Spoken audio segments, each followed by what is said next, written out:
Hey guys, and welcome to the Working Money channel. So first off, I just want to say that I tend not to give nonsense like this the time of day. Is Ripple a scam? From Forbes contributor Jason Bloomberg. He goes into this article talking about why he believes that Ripple is a scam and that they're scamming the world. And so, as I said, I don't usually give these kinds of D-bags the time of day. This is clearly his attempt at trying to be controversial. I do not even believe he believes it's a scam, to be honest with you. However, I have gotten a lot of viewers asking me about this and kind of concerned, and so I wanted to cover this today. Is Ripple a scam? In my recent article, he talks about the JP Morgan coin, and that indications that Ripple was essentially a scam. He had no idea. The can of worms he was opening. Oh, really? At least a dozen articles popped up in the cryptosphere questioning my sources and perhaps my sanity. Well, par for the course, I suppose. In languages as varied as Japanese, Spanish, and even Turkish. Needless to say, I had to dig deeper. And what I found out about Ripple was chilling. Oh, really? Peeling back the layers of the Ripple business model, at its core, the Ripple business model is a pump and dump scheme.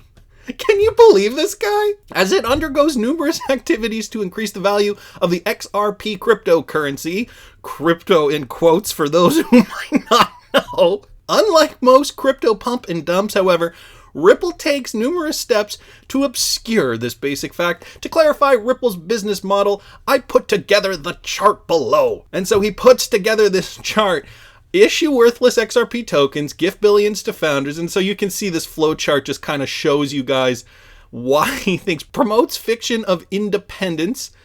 So that goes to a pump and dump scheme to profit, pay partners to sign up, solicit blue chip partners, deliver questionable technology. So again, this doesn't even really make sense to me. It seems like the project of a madman, to be honest with you.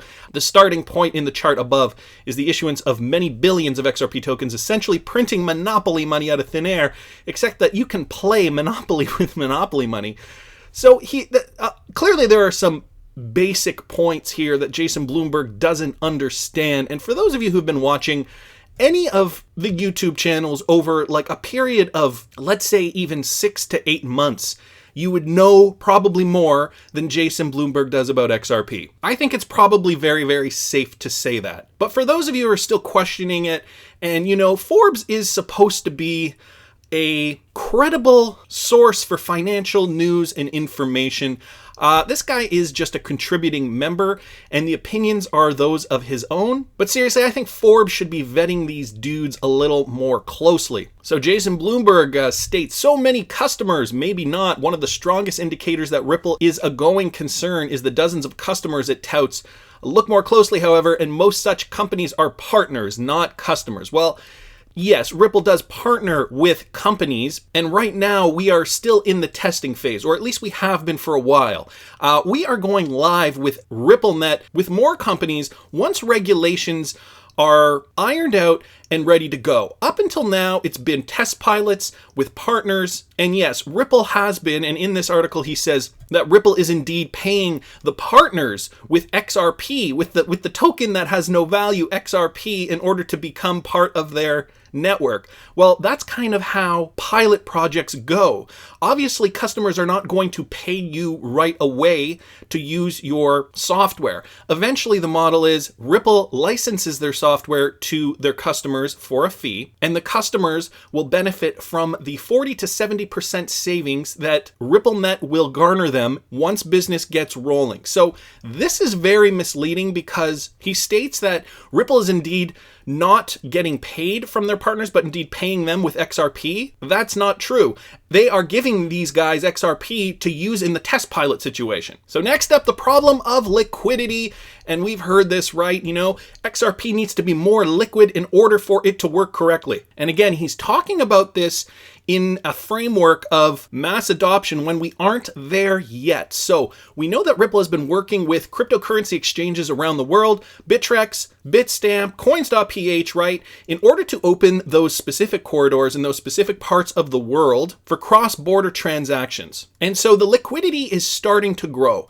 It's not 100% there yet, although Ripple is continuing to partner with cryptocurrency exchanges to make this happen. Clearly, this is their vision, and this is how they plan to do it. Down here, he states that it won't work because XRP is simply too volatile, and you need to be able to convert currencies without like an 80% price drop and yada, yada, yada. Well, he does not address the fact that XRP settles in 3 seconds, so the volatility is not even an issue. There is more volatility with a SWIFT transaction in 2 to 3 business days than there is in an XRP transaction in 2 to 3 seconds. So I'm not quite sure what he is trying to get at there. He clearly hasn't done a deep dig and clearly hasn't done his research. Otherwise, he'd know this if he'd watch any YouTube channel out there about XRP.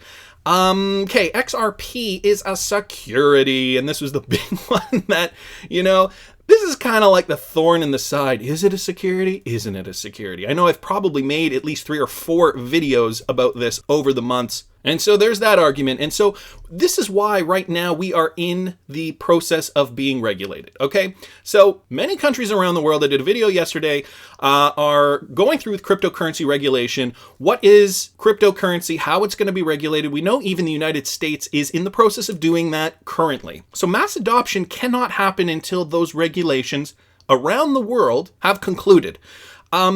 And this is just kind of noise in the midst of all this. Is it a secure? Like, dude, have you done any research on any cryptocurrencies?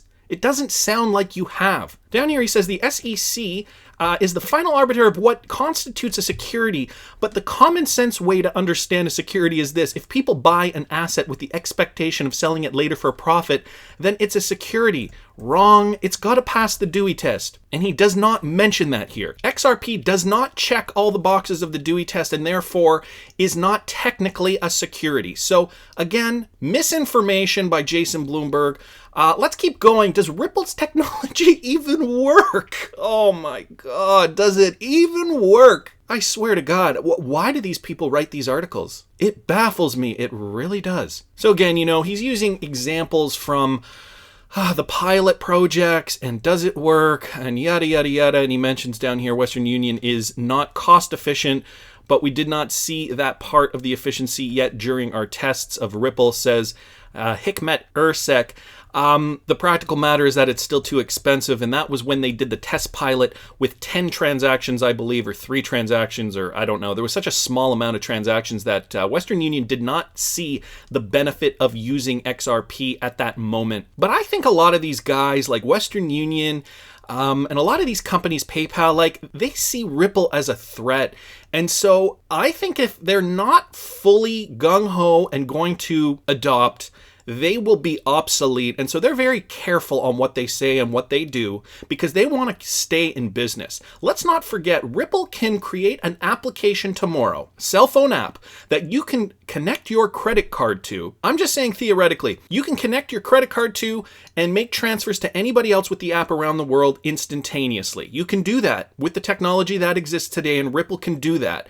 That would essentially put companies like Western Union, PayPal, MoneyGram, all those companies out of business. So a lot of these companies are very careful in what they do, how they're treading the new financial landscape. And so, when I hear stuff like Western Union saying it's not this and it's not that, and it's like, you're just trying to save your ass, buddy, because you know how irrelevant you can be at the snap of Ripple's fingers. So this is the biggest joke. Does the technology even work? It has been proven many, many times that it does work. And we got some of the biggest partners in the world, banks, that are partnered with Ripple already saying that the technology does indeed work. Now he accuses Ripple of being a pump and dump scheme and that they own 60 billion XRP and that it's centralized, blah, blah, blah. Talking about how XRP is essentially not worth a lot. And that they're trying to get people to buy it and then pump the token to sell it at a profit because Ripple owns the majority of it. And again, we have seen a cryptocurrency market declined by 80%. And not only has XRP declined, every cryptocurrency has declined. So I don't see any pump there. The fact is, XRP will pump once mass adoption happens. And to be honest with you guys, I don't think it's gonna dump, because the mass adoption and the real world utility will foster the ecosystem, get more people on board with XRP, and thus create a demand for XRP, the cryptocurrency, the digital asset that you and I hold. As this demand continues, more and more companies will realize how beneficial XRP is. They will jump on board with Ripple, and the cycle will continue, thus fostering an even healthier ecosystem for cryptocurrencies, boosting the price of XRP as demand keeps growing, companies keep needing to use it, and thus the price keeps going up and up and up. There is no dump. Nowhere in this master plan do I see an opportunity for Ripple to dump unless they just decide miraculously to go out of business tomorrow. Now, calling it quits, going out of business, and is that likely to happen? I'd say very unlikely. So, Jason Bloomberg, I question your motives. Are you a Bitcoin maximalist? You don't sound terribly intelligent. You also don't sound like you've done your research. What I found pretty funny, though, is right here, Oscar Arneson, that's at Oscar Arneson, he puts up this here, is Forbes a scam? And basically copies Jason Bloomberg's little stupid flowchart and hilariously creates his own, asking, is Forbes' business model a scam?